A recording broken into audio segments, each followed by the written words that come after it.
Kisah Asmara Sunan Kalijaga dan Ratu Nyai Roro Kidul atau Nawang Wulan atau Sarifah Fatimah.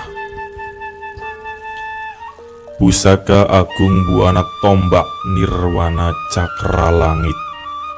Di era 1400 Masehi, di tengah berkecamuknya dua aliran berbeda pandangan antara ajaran Islam dan ajaran Hindustani, kala itu Galuh Pajajaran yang dikepalai oleh Raja Sakti Mandraguna, yakni Prabu Siliwangi.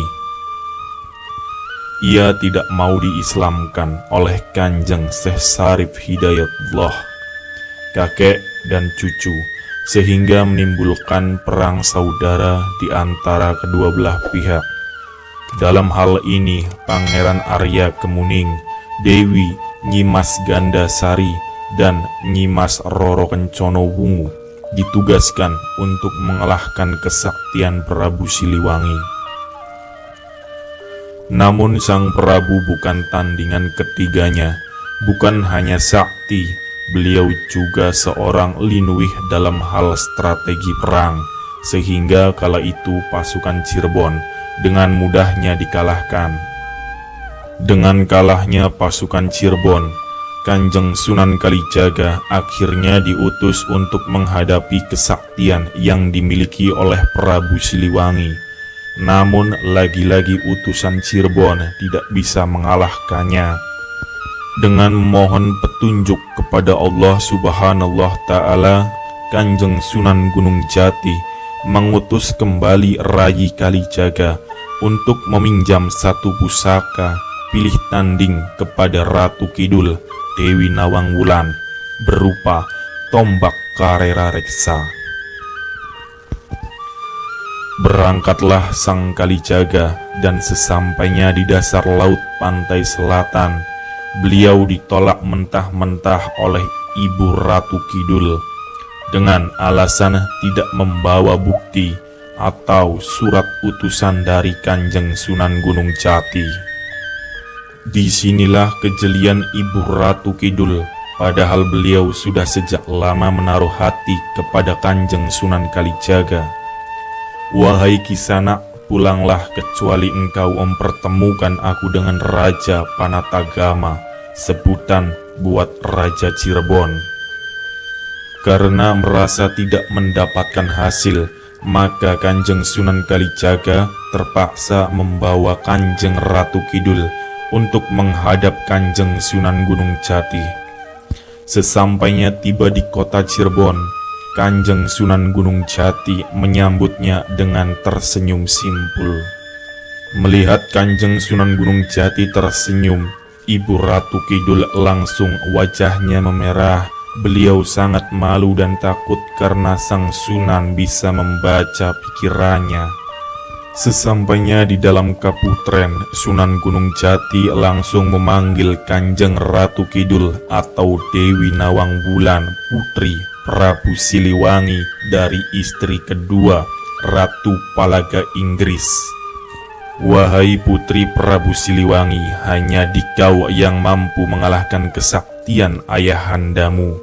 Pinjamlah Kalijaga pusakamu yang bernama tombak Karera Reksa, terang Kanjeng Sunan Gunung Jati. Ampun Gusti Susuhunan Panatagama, saya hanya memberikan pusaka itu kepada suamiku kelak, kata Ibu Ratu Kidul. Dengan tertawa kecil, Sunan Gunung Jati langsung berujar kepada Kanjeng Sunan Kalijaga, wahai Rayi Kalijaga, sesungguhnya tiada yang lebih mulia kecuali berperang pada keagungan syiar Islam. Nikahlah dengannya Ratu Kidul atas nama Islam dan bukan karena nafsu.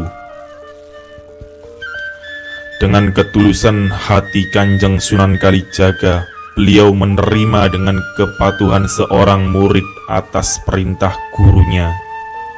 Namun bagi Ibu Ratu Kidul yang sudah mempermainkan idamannya beliau tidak langsung menerima kesetiaan Kanjeng Sunan Kalijaga.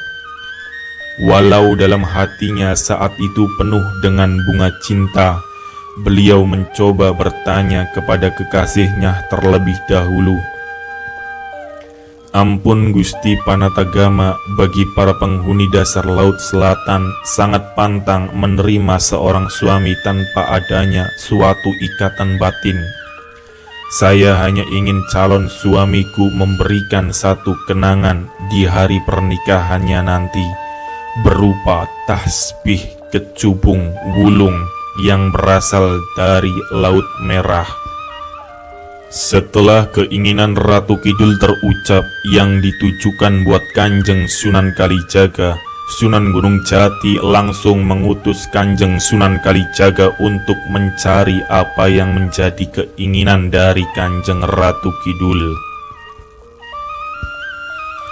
Lalu sang Sunan minta undur diri untuk melaksanakan tugasnya.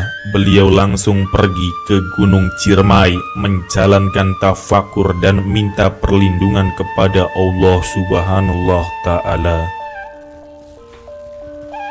Di malam keempat, Kanjeng Sunan kedapatan isyarah yang mengatakan akan datang seseorang yang membimbing untuk menemukan di mana tasbih kecubung wulung berada.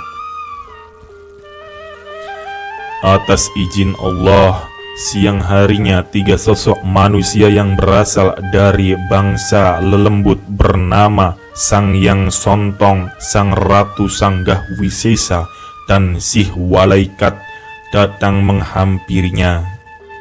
Ketiganya langsung mengutarakan niat baik mereka untuk membantu Sang Sunan dalam pencarian tasbih kecubung wulung. Maka diajaknya Sang Sunan dengan ilmu aji sakta gelap gulita, ilmu menghilang bangsa lelembut.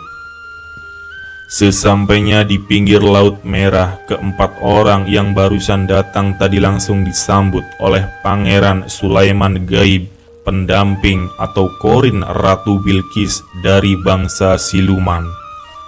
Dengan kemurahan hati sang pangeran, semua diajaknya masuk ke dalam keraton Bagaskara, bawah laut bagian utara Irak, dan atas izin Sang Ratu Agung Bilqis diberikanlah Kanjeng Sunan Kalijaga satu buah Nur Sulaiman alaihissalam berwujud peti ukir dari alam ajrak, yang di dalamnya terdapat tasbih kecubung wulung berbahan batu kecubung giok. Manfaatnya sebagai sarana pembuka aura paling cepat, ketenangan, karisma, wibawa, penakluk, dan mahabah paling top tier yang banyak disukai khalayak umum maupun pribadi. Dengan keberhasilan ini akhirnya Kanjeng Sunan Kalijaga pamit pulang dan langsung menemui gurunya Kanjeng Sarip Hidayatullah atau Sunan Gunung Jati. Dengan rasa sukacita, Kanjeng Sunan Gunung Jati langsung memerintahkan Rayi Kalijaga untuk secepatnya menemui Ratu Kidul atau Dewi Nawang Wulan, sehingga dengan pertalian mereka berdua akan lebih mudah untuk menaklukkan Prabu Siliwangi. Dengan diiringi 40 orang dari Kaputren Pakungwati, rombongan Kanjeng Sunan Kalijaga mulai berangkat menuju Laut Selatan. Ternyata perjalanan mereka sudah lebih dulu diketahui oleh Kanjeng Ibu Ratu Kidul, yang dengan riangnya mempersiapkan segala hiasan pernak-pernik untuk menyambut kedatangan kekasihnya.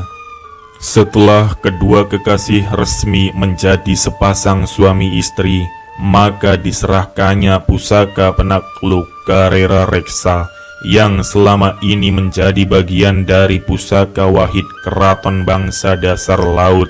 Dan setelah semuanya usai, Sang Sunan langsung izin pamit untuk menunaikan tugas mulia mengalahkan Prabu Siliwangi. Pusaka Karera Reksa langsung diserahkan kepada gurunya Kanjeng Sunan Gunung Jati. Lalu pusaka itu oleh sang guru ditambahi satu tombak di atasnya. Sehingga pusaka Karareksa yang tadinya mempunyai 7 cabang dan 1 jalur runcing di samping menjadi 9 cabang, dan oleh Kanjeng Sunan Gunung Jati, tombak Karareksa diberi nama baru dengan sebutan Pusaka Agung Buana Tombak Nirwana Cakra Langit. Dengan pusaka Cakra Langit, akhirnya Prabu Siliwangi bisa dikalahkannya melalui perang tanding selama 7 hari 7 malam berturut-turut, dan tombak Cakra Langit sendiri akhirnya dimuseumkan atau kembali di Keraton Dasar Laut Pantai Selatan. Wallahu a'lam bishawab.